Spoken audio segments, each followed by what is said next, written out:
And video of COVID-infected migrants walking near the exit of Anzalduas Park raising questions. One question in particular, are they required to stay at the facility until they're no longer COVID positive?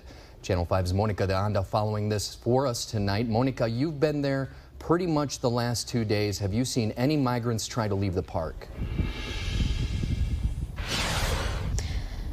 Rudy, Christine, good evening. We'll get to that in just a second, but I want to tell you guys about something that's been happening here. In the last 30 minutes, we've seen 3 different vehicles. This is one of them here behind me, another one in the background, and they're both here to pick up their family members who are inside of this shelter here. Now, that is just happening right now. We have spoken to them, and we'll bring you that information once it becomes available. But we want to show you guys here. This is just outside the park here, and there is a trail of bottles, empty water bottles along here. You see a face mask tucked under there, and also more this way, more water bottles, a fanny pack, and another face mask. And this is just some of the things we're seeing. Could be very well a sign that migrants are leaving the emergency shelter. And again, they are not legally forced to stay here. You can't keep someone locked up.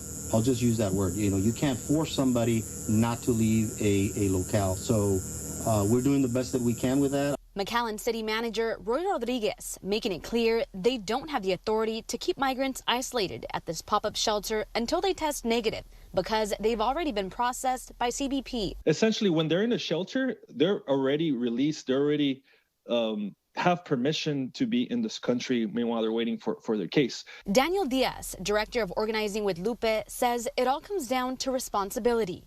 A responsibility that he believes everyone who tests positive has, regardless of immigration status. That's why local officials, as well as Catholic charities, have stepped up, tasked with doing a job they've repeatedly said is not theirs.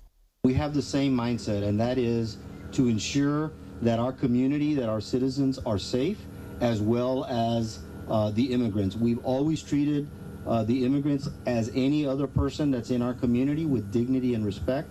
And for the most part, Rodriguez says migrants have been doing their part. I think that the immigrants have comported themselves fairly well, and that Catholic Charities has done an outstanding job to ensure that they're kept in the same location. I did get a chance to speak with Sister Norma this afternoon. She tells me that Catholic Charities is working diligently to provide all migrants, COVID or not, with food and toiletries and appropriate shelter. Now, COVID testing is happening here at this emergency pop-up facility on a daily basis, and once the migrants test negative, they are able to continue their journey, but again, they are not legally bound to stay here until then.